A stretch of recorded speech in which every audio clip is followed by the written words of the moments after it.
BBC প্রবাহে আপনাদের সবাইকে স্বাগত জানাচ্ছি আমি শারমিন রমা। শুরুতেই দেখে নেব আজ কি থাকছে। ভেনেজুয়েলায় ভয়াবহ ভূমিকম্পে নিহতের সংখ্যা ছাড়ালো ১৭০০। বিধ্বস্ত ২৫০০-এর বেশি অবকাঠামো, খোলা আকাশের নিচে মানুষের দুর্বিষহ জীবন। কাতারে ইরান যুক্তরাষ্ট্র বৈঠক ঘিরে অনিশ্চয়তা, আলোচনার সম্ভাবনা নিয়ে পাল্টাপাল্টি বক্তব্য দুপক্ষের। অরুণাচলে আকস্মিক বন্যায় হুমকির মুখে ভারতের আরেক রাজ্য আসাম। প্লাবন পরিস্থিতিতে পানিবন্দী ৬ জেলায় অর্ধলক্ষাধিক মানুষ।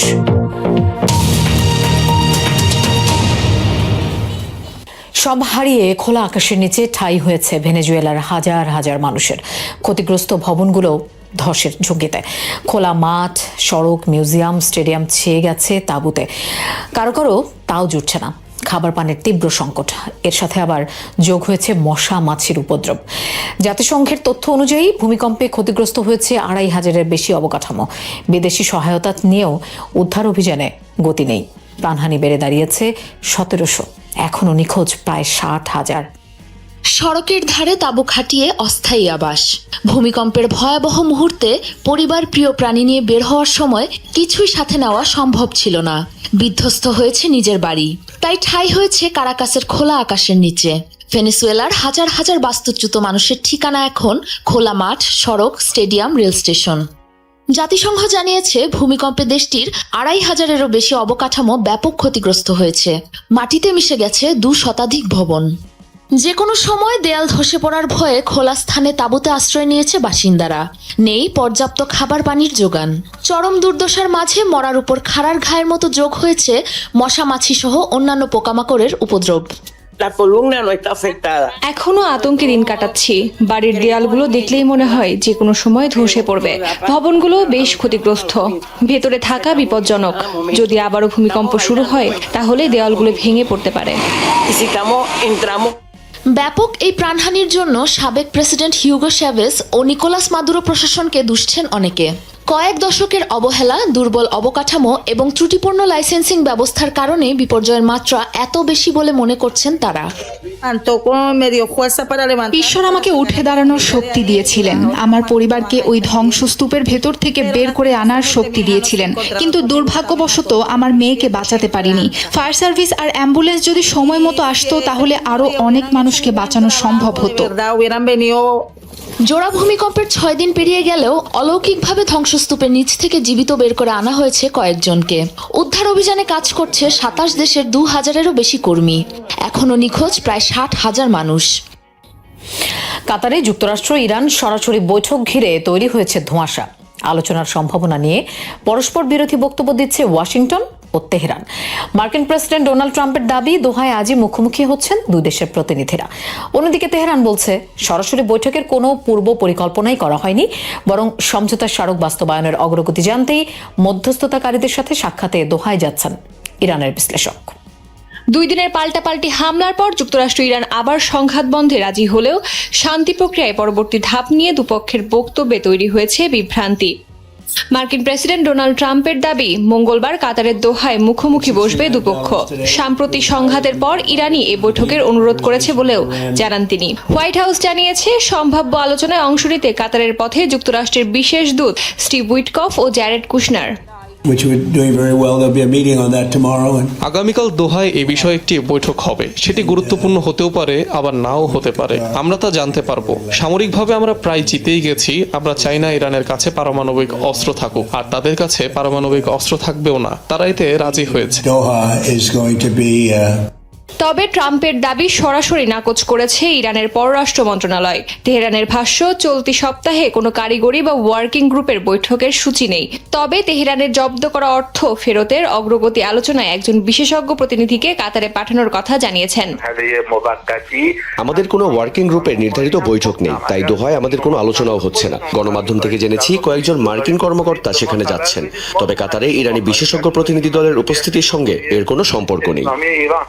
এদিকে সামাজিক যোগাযোগ মাধ্যম এক্সে দেয়া এক পোস্টে ইরানের প্রেসিডেন্ট মাসুদ পেজেশকিয়ান বলেন, যুক্তরাষ্ট্রের সাথে সমঝোতা পুরোপুরি দ্বিপাক্ষিক বিষয়। ওয়াশিংটন যদি সমঝোতা স্মারকের প্রতিশ্রুতি বাস্তবায়ন করে তবে তেহরানও তার অঙ্গীকার পূরণ করবে। তবে জব্দকৃত সম্পদ ফেরত এবং নিষেধাজ্ঞা প্রত্যাহারে অগ্রগতি না হলে পারমাণবিক আলোচনা শুরু হবে না বলেও স্পষ্ট জানিয়ে দেন।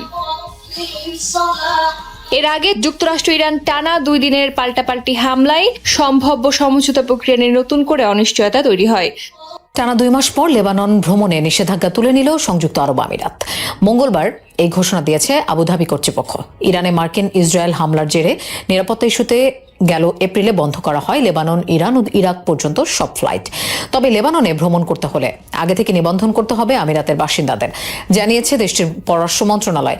নির্দেশনা না আসা পর্যন্ত ইরান ও ইরাক ভ্রমণে নিষেধাজ্ঞা বহাল থাকবে। যদিও অন্যান্য দেশের নাগরিকদের জন্য সোমবার থেকে চালু হয়েছে দুবাই থেকে তেহরান পর্যন্ত ফ্লাইট চলাচল। মধ্যপ্রাচ্য যখন শান্তি প্রক্রিয়া নিয়ে ব্যস্ত, তখন নিজেদের সামরিক শক্তি বাড়াচ্ছে হুতিরা। চলছে দূরপাল্লার ক্ষেপণাস্ত্রের পরীক্ষা, এমন দাবি মার্কিন গোয়েন্দাদের। আর সেটি মাথা ব্যথার কারণ হয়ে দাঁড়িয়েছে ইসরায়েলের। বিশ্লেষকদের মতে আগের তুলনায় কয়েক গুণ বেড়েছে হুতিদের সামরিক সক্ষমতা। বাব আল মানদেব প্রণালী, এমনকি সুয়েজ খাল বন্ধেও সক্ষম তারা।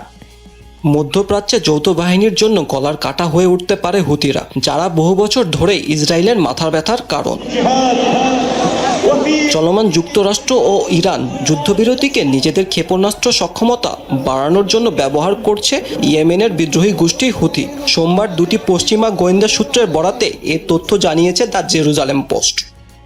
সূত্র অনুসারে এবার নতুন করে নিজেদের সামরিক শক্তিমত্তা বাড়াতে মনোযোগী গোষ্ঠীটি হামলায় ক্ষেপণাস্ত্রের পাল্লা ও নির্ভুলতা বাড়াতে চালাচ্ছে পরীক্ষা। ইরানের বিরুদ্ধে ইসরায়েলের সামরিক অভিযান শুরুর পর ইসরায়েলকে লক্ষ্য করে তুলনামূলক কম হামলা চালিয়েছে ইয়েমেনের হুতি গোষ্ঠী। গত 28 মার্চ থেকে এ পর্যন্ত তারা ইসরায়েলের দিকে কমপক্ষে 6টি ক্ষেপণাস্ত্র ও 5টি ড্রোন নিক্ষেপ করেছে। হুতিদের সমর ভান্ডার বিষয়ক তথ্য খুবই কম প্রকাশ পায়, তবে বিশ্লেষকদের মতে সম্প্রতি কয়েক গুণ বেড়েছে তাদের সামরিক সক্ষমতা। সেই সাথে কমেছে ইরানের উপর নির্ভরতা। বিভিন্ন দেশ থেকে যন্ত্রাংশ, ইলেকট্রনিক উপাদান ও অস্ত্রের কাঁচামাল সংগ্রহ করছে ইয়েমেনের বিদ্রোহীরা। পশ্চিমা গণমাধ্যমের তথ্য, হুতিদের হাতে রয়েছে কিয়াম 1 ও 2, ফাতেয়া 110 খাইবার ব্যালিস্টিক ক্ষেপণাস্ত্র, রয়েছে অ্যান্টি ট্যাঙ্ক গাইডেড মিসাইলও। এছাড়াও আছে নানা সিরিজের ড্রোন। নতুন করে দূরপাল্লার সক্ষমতা বৃদ্ধির চিন্তার ভাঁজ ফেলেছে ইসরায়েলি প্রশাসনের কপালে।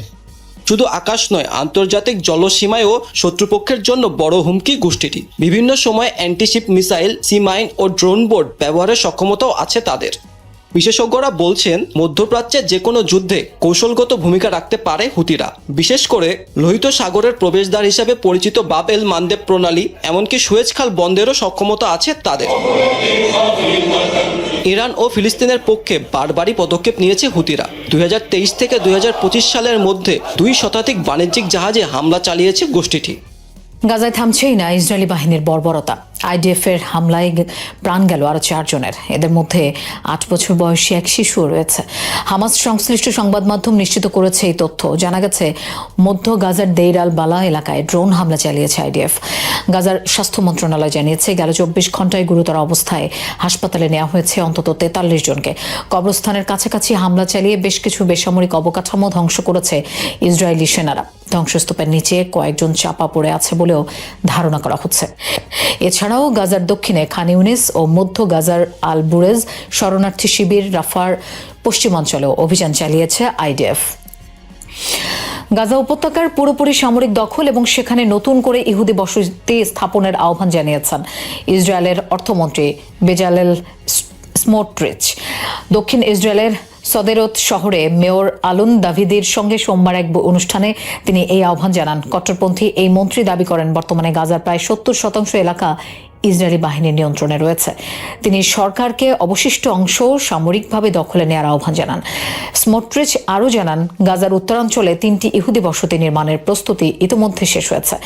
এখন শুধু প্রধানমন্ত্রী ও প্রতিরক্ষা মন্ত্রীর চূড়ান্ত অনুমোদনের অপেক্ষায় রয়েছে এই পরিকল্পনা। অবৈধ অভিবাসীদের বিতাড়িত করার দাবিতে বিক্ষোভে উত্তাল দক্ষিণ আফ্রিকা। মঙ্গলবার দেশের বিভিন্ন শহরে বিক্ষোভে নামে আন্দোলনকারীরা, দেয় অভিবাসন বিরোধী স্লোগান। এর আগে কাগজপত্রহীন অভিবাসীদের দেশ ত্যাগের জন্য 30 জুন পর্যন্ত সময়সীমা বেঁধে দেওয়া হয়েছিল। কয়েকটি সংগঠনের নেতৃত্বে চলা এই আন্দোলনকে ঘিরে আতঙ্কিত বাংলাদেশি সহ বিভিন্ন দেশের বৈধ অভিবাসীরাও। গত কয়েক মাসে বিক্ষোভের অজুহাতে লুটপাট ভাঙচুরের শিকার হয়েছে অনেক বিদেশি দোকানপাট। মঙ্গলবারের বিক্ষোভ কর্মসূচি সামাল দিতে ব্যাপক প্রস্তুতি নিয়েছে সরকার। ঝুঁকিপূর্ণ এলাকাগুলোতে মোতায়েন করা হয়েছে অতিরিক্ত পুলিশ, প্রস্তুত রাখা হয়েছে সেনাবাহিনী। অরুণাচল প্রদেশে হরকাবানের জেরে বন্যা পরিস্থিতি তৈরি হয়েছে ভারতের আরেক রাজ্য আসামে। প্লাবিত কমপক্ষে 6টি জেলা, দুর্ভোগে 2.5 লাখের বেশি মানুষ। গৌরাঙ্গ, চম্পাবতী, গঙ্গাধর সহ কয়েকটি নদীর পানি বইছে বিপদসীমার উপর দিয়ে। নিচু ও নদী সংলগ্ন এলাকাগুলোয় জারি করা হয়েছে বিশেষ সতর্কতা। বানের তোরে ভেসে যাচ্ছে 300 মিটার দৈর্ঘ্যের আস্ত লোহার ব্রিজ। ভেঙে পড়েছে একটি রেলওয়ে সেতুর একাংশ। সাময়িক বন্ধ ট্রেন চলাচল। ধীরে ধীরে আগ্রাসী রূপ ধারণ করছে আসামের বন্যা পরিস্থিতি। প্রতিবেশী রাজ্য অরুণাচল প্রদেশে আকস্মিক বন্যার জেরে প্লাবিত হয় আসামের অন্তত 6 জেলা। এর মধ্যে রয়েছে চিরাং, ধেমাজি, ডিব্রুগড়, লখিমপুর ও নলবাড়ি। তলিয়েছে 2 প্রদেশের সীমান্তবর্তী শতাধিক গ্রাম। এসব এলাকায় পানিবন্দী মানুষের সংখ্যা 50,000-এর বেশি। কাল রাতে বারিশ অরুণাচল। রোববার রাত থেকেই ভারী বৃষ্টিপাত হচ্ছে, ফলে এখানে বন্যা পরিস্থিতির সৃষ্টি হয়। পুরো গ্রামই ক্ষতিগ্রস্ত। আসাম দিয়ে প্রবাহিত নদীগুলোর পানির উচ্চতাও বাড়ছে ক্রমশ। বিপদসীমা অতিক্রম করেছে গৌরাঙ্গ, তিপকাই, চম্পাবতী, গঙ্গাধর সহ কয়েকটি নদীর পানি। ডুবে গেছে রাজ্যের প্রায় 4,300 হেক্টর আবাদি জমি। চাষের মৌসুম হওয়ায় বিপাকে কৃষকেরা। মনে হচ্ছে নদীর পানির এমন উচ্চতা আরো 1-2 দিন থাকবে, কিন্তু এখন কৃষি মৌসুম, তাই এই এলাকার যে কৃষকেরা জমিতে যাওয়ার জন্য নদী পারাপারের উপর নির্ভর করেন তারা গুরুতর সমস্যার সম্মুখীন হবেন। চলমান পরিস্থিতিতে রাজ্য দুর্যোগ মোকাবিলা দলের পাশাপাশি উদ্ধার অভিযানে যোগ দিয়েছে ভারতীয় সেনাবাহিনীও। মোতায়েন করা হয়েছে বিশেষ নৌযান, হেলিকপ্টার দিয়ে চলছে তল্লাশি অভিযান। কদিন আগেই অরুণাচলে হরকাবানের জেরে উচ্চ সতর্কতা জারি করা হয়েছিল আসামে। সুইডেনের কাছ থেকে 3টি সাবমেরিন কিনতে যাচ্ছে পোল্যান্ড। প্রায় $5 বিলিয়ন ক্রয়াদেশ ঘোষণা করেছেন পোলিশ প্রধানমন্ত্রী ডোনাল্ড টাস্ক। কেনা হবে 3টি A-26 সাবমেরিন। এই চুক্তিতে একটি অস্ত্র প্যাকেজ এবং একটি প্রশিক্ষণ ও সহায়তা প্যাকেজও অন্তর্ভুক্ত রয়েছে, যেগুলোর চূড়ান্ত সরবরাহ 2038 সালে সম্পন্ন হওয়ার কথা। মূলত $multi-billion চুক্তিটি বাল্টিক সাগরে পোল্যান্ডের প্রতিরক্ষা জোরদার করার প্রচেষ্টার একটি মূল অংশ। A-26 একটি নেক্সট জেনারেশন সাবমেরিন, যা সুইডিশ নৌবাহিনীর জন্য বিশেষভাবে তৈরি করা হয়। জার্মানিতে বন্দুকধারীর হামলায় নিহত হয়েছে কমপক্ষে 6 জন, আহত আরও বেশ কয়েকজন। সোমবার স্টেড শহরে একটি মা ও শিশু কেন্দ্রে ঢুকে এলোপাতাড়ি গুলি চালায় এক বন্দুকধারী। খবর পেয়ে ঘটনাস্থলে যায় নিরাপত্তা বাহিনী। আটক করা হয় বন্দুকধারী সহ 3 জনকে। হত্যাকাণ্ডের পেছনে পারিবারিক বিবাদজনিত ইস্যু থাকতে পারে বলে ধারণা করছে পুলিশ। কারণ জানতে শুরু করেছে তদন্ত। পুলিশ রেকর্ড বলছে এর আগেও কারাভোগ করেছে সন্দেহভাজন হামলাকারী। 45 বছর বয়সী ওই ব্যক্তি তুরস্কের বংশোদ্ভূত জার্মান নাগরিক। মাত্র 50,000 বাসিন্দার শহরটিতে এমন সহিংসতার ঘটনায় ছড়িয়েছে আতঙ্ক। তবে আপাতত বাসিন্দাদের জন্য কোনো হুমকি নেই বলে ঘোষণা করেছে নিরাপত্তা বাহিনী। আবারও আইকনিক এভিয়েটর সানগ্লাসে দেখা গেল ফরাসি প্রেসিডেন্ট ইমানুয়েল ম্যাক্রনকে। এর আগেও চোখের সমস্যার কারণেই বাধ্য হয়ে বেশ কদিন নীলরঙা রোদ চশমায় জনসম্মুখে এসেছিলেন তিনি। প্যারিসের এলিসি প্রাসাদে একের পর এক দেশের রাষ্ট্রপ্রধানদের স্বাগত জানাচ্ছেন সানগ্লাস পরে।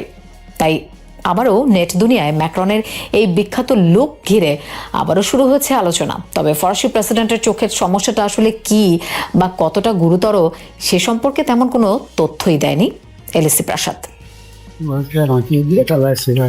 আবারও আইকনিক ব্লু টিন্টেড এভিয়েটর সানগ্লাসে জনসম্মুখে ফ্রান্সের প্রেসিডেন্ট ইমানুয়েল ম্যাক্রন। তবে রোদের প্রকোপ থেকে সুরক্ষায় নয়, ফের চোখের সমস্যায় ভুক্তভোগী হয়ে এই সাবধানতা ফরাসি প্রেসিডেন্টের।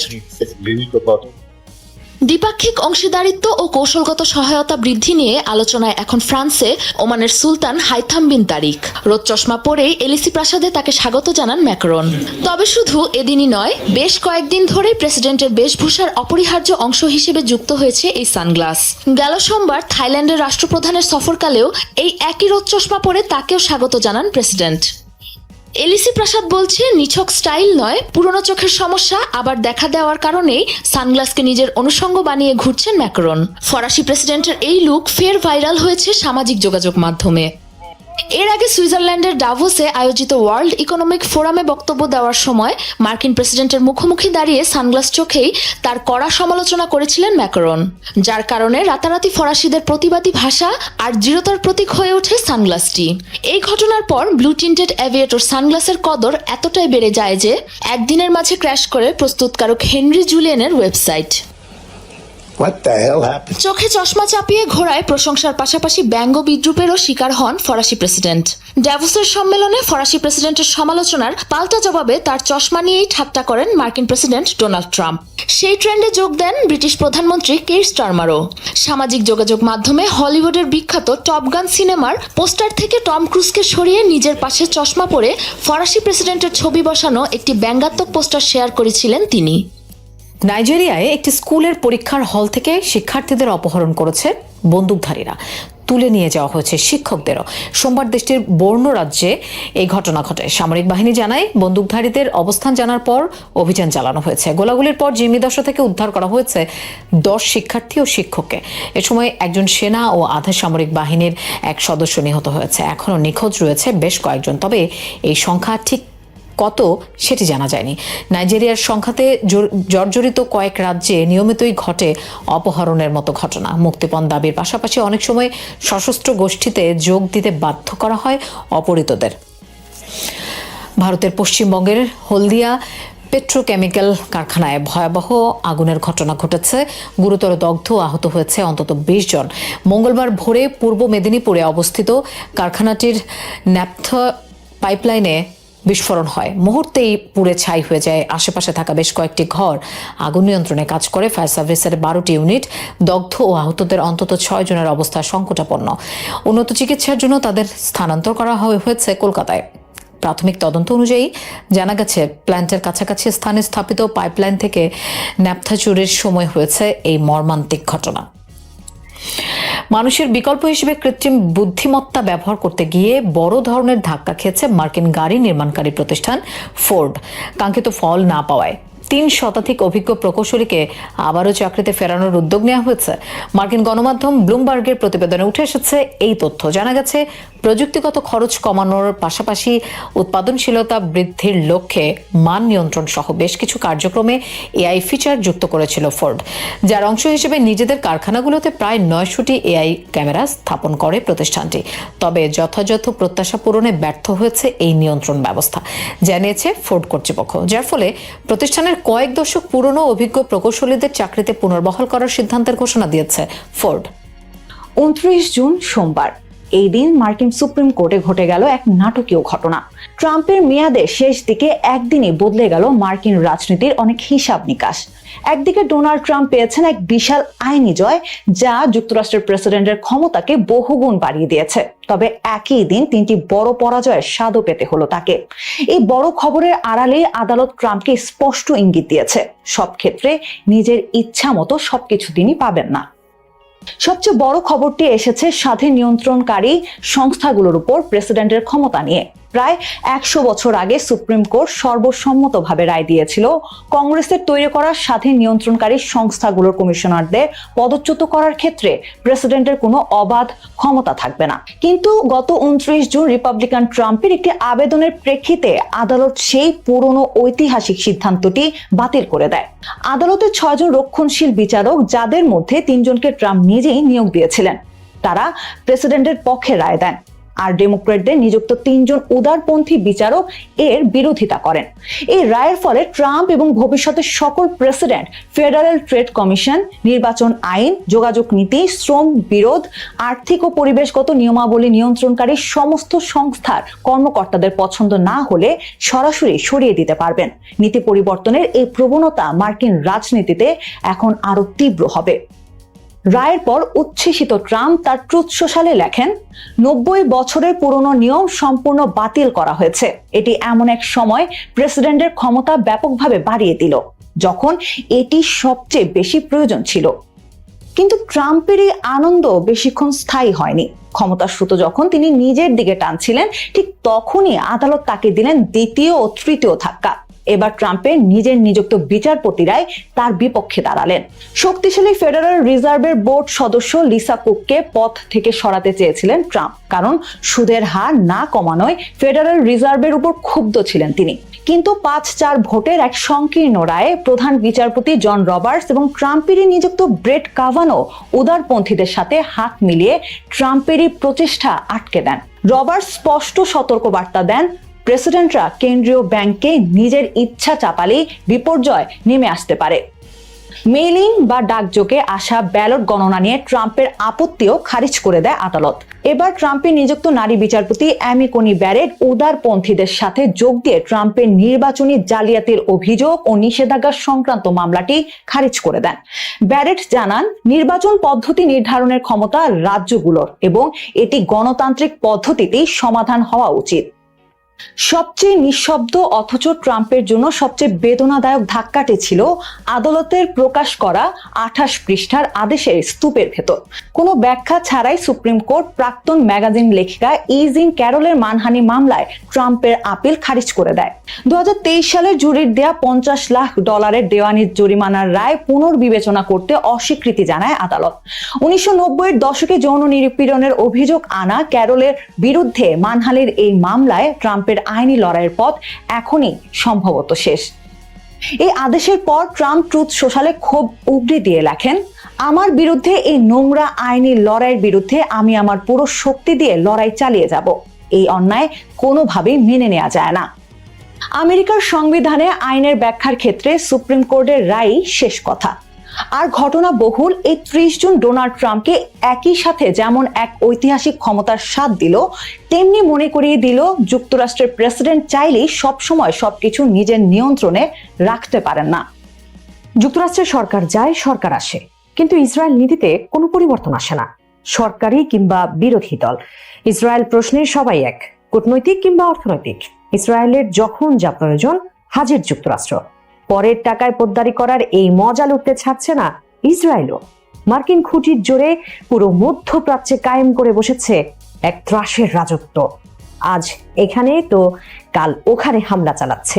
কিন্তু ইরান যুদ্ধের পর ইসরায়েলের সেই খুঁটি এখন নড়বড়ে, বাজছে ভাঙনের সুর। তবে কি মার্কিন সমর্থন হারাতে বসেছে ইসরায়েল? যুক্তরাষ্ট্রের ইসরায়েল প্রীতি বহুদিনের। 1948 সালে ইসরায়েলকে প্রথম দেশ হিসেবে স্বীকৃতি দেওয়ার পর থেকে যার শুরু। এরপর সময় যত গড়িয়েছে এই সম্পর্ক ততই মজবুতই হয়েছে।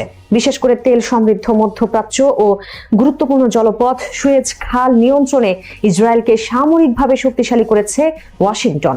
2016 সাল থেকে প্রতি বছর ইসরায়েলকে $3.8 বিলিয়ন সামরিক সহায়তা দিয়ে আসছে দেশটি, যা গাজা যুদ্ধের পর কয়েক গুণ বেড়েছে। কিন্তু ইরান যুদ্ধের পর এই সম্পর্কের গতিপথ পাল্টাতে শুরু করেছে। ইসরায়েলের সংবাদ মাধ্যম ও বিশ্লেষকদের আশঙ্কা, ভবিষ্যতে ওয়াশিংটনের এই সমর্থন আগের মতো নাও থাকতে পারে। যুক্তরাষ্ট্র ইসরায়েলের সম্পর্কের এই টানাপোড়েনের শুরু ইরান যুদ্ধের পর থেকে। মার্কিন প্রেসিডেন্ট ডোনাল্ড ট্রাম্প ইরানের সঙ্গে শান্তি আলোচনা এগিয়ে নিতে চাইলেও ইসরায়েলের প্রধানমন্ত্রী বেনিয়ামিন নেতানিয়াহু সেটি চাইছেন না, যে কারণে ওয়াশিংটনের বারণ উপেক্ষা করেই লেবাননে হামলা চালাচ্ছেন তিনি, যা তেল আবিবের বিরুদ্ধে খেপিয়ে তুলছে ওয়াশিংটনকে। অন্যদিকে ইরানের সঙ্গে যুক্তরাষ্ট্রের সম্পর্ক স্বাভাবিক করার প্রচেষ্টাকে মানতে পারছে না অনেক ইসরায়েলি। বিষয়টিকে ইসরায়েলের সঙ্গে বিশ্বাসঘাতকতা হিসেবে দেখছেন তারা। তাছাড়া নেতানিয়াহুকে ট্রাম্পের প্রকাশ্য সমালোচনাও ইঙ্গিত দিচ্ছে সম্পর্ক অবনতির। এর সঙ্গে যুক্ত হয়েছে নিউ ইয়র্ক সিটির সাম্প্রতিক ডেমোক্রেটিক প্রাইমারি নির্বাচনের ফল, যেখানে ইসরায়েলের কট্টর 3 সমালোচক জয় পেয়েছেন, যা দুই দেশের সম্পর্কের বিভাজন রেখাকে আরো স্পষ্ট করছে। যুক্তরাষ্ট্রের সঙ্গে সম্পর্ক অবনতির পথে থাকলেও ইসরায়েল এখনই চীন বা রাশিয়ার দিকে ঝুঁকবে এমনটি মনে করছেন না কোনো বিশ্লেষকই। তবে সম্পর্কের এই টানাপোড়েন যে আর উপেক্ষা করার পর্যায়ে নেই, সেটাও মনে করিয়ে দিয়েছেন দীর্ঘদিন ধরে যুক্তরাষ্ট্র ইসরায়েল সম্পর্ক নিয়ে কাজ করা কূটনীতিক ও বিশেষজ্ঞরা। এ ব্যাপারে তেল আবিবের উপমেয়র এবং সাবেক new York consul general Asaf Jamir বলেন, আমি খুবই উদ্বিগ্ন। বিশ্বের সবচেয়ে বড় ইহুদি জনবসতির শহর নিউ ইয়র্কেই এখন এমন প্রার্থীরা নির্বাচিত হচ্ছেন যারা ইসরায়েলের কঠোর সমালোচক। এই অবস্থায় বিশেষজ্ঞদের আশঙ্কা, ভবিষ্যতে ইসরায়েল হয়তো আর আগের মতো যুক্তরাষ্ট্রের সমর্থন পাবে না। সেটি হলে যুক্তরাষ্ট্রের $1 বিলিয়ন সামরিক সহায়তা ও জাতিসংঘের ইসরায়েল বিরোধী প্রস্তাবে ভেটো নাও দিতে পারে ওয়াশিংটন, যা হলে কঠিন এক বাস্তবতার মুখোমুখি হবে তেল আবিব। 2023 সালের 7 অক্টোবর হামাসের হামলার পর ইসরায়েলের প্রতি যেই মনোভাব ছিল মার্কিনীদের, গাজা যুদ্ধের ভয়াবহতা দেখে সেই মনোভাব অনেকটাই পাল্টে গেছে। কয়েক বছর ধরে গাজায় হাজার হাজার ফিলিস্তিনি বেসামরিক মানুষ হত্যা ও দুর্ভিক্ষ সৃষ্টি করে ক্ষুধার কষ্ট দেওয়ার দৃশ্য মনে দাগ কেটেছে মার্কিনীদেরও। অনেক মার্কিনী এখন ইসরায়েলকে গণহত্যাকারী হিসেবে বিশ্বাস করতে শুরু করেছে, যা প্রভাব ফেলছে যুক্তরাষ্ট্রের ইসরায়েলের জনপ্রিয়তায়। সম্প্রতি পিউ রিসার্চের এক জরিপে দেখা গেছে 60% মার্কিন নাগরিক ইসরায়েল সম্পর্কে নেতিবাচক মত দিয়েছেন, যা 2022 সালেও ছিল 42%। কাজেই এই জরিপের ফলকে খুব একটা হালকাভাবে দেখার সুযোগ নেই বলে মনে করছেন ইসরায়েল পলিসি ফোরামের বিশ্লেষক মাইকেল কোপলো। তার আশঙ্কা, ভবিষ্যতে মার্কিন প্রেসিডেন্ট নির্বাচনেও বড় ইস্যু হয়ে দাঁড়াতে পারে ইসরায়েল, কারণ ডেমোক্রেট সমর্থকদের বড় অংশের অভিযোগ মানবাধিকার ও ফিলিস্তিনিদের প্রতি আচরণের ক্ষেত্রে ইসরায়েল যুক্তরাষ্ট্রের মূল্যবোধের সঙ্গে যাচ্ছে না। অন্যদিকে রিপাবলিকানদের একাংশ মনে করেন ইসরায়েল নিজেদের স্বার্থে যুক্তরাষ্ট্রকে ইরান যুদ্ধে জড়িয়ে ফেলেছে, যে কারণে তাদের প্রশ্ন, ইসরায়েলের সঙ্গে সম্পর্ক রেখে যুক্তরাষ্ট্র আসলে কি পাচ্ছে? সাধারণ মার্কিনীদের এই প্রশ্ন ভাবাচ্ছে ট্রাম্প প্রশাসনকেও, যে কারণে ইসরায়েলের বিরুদ্ধে আওয়াজ উঠছে, যা ভাবাচ্ছে নেতানিয়াহুকেও।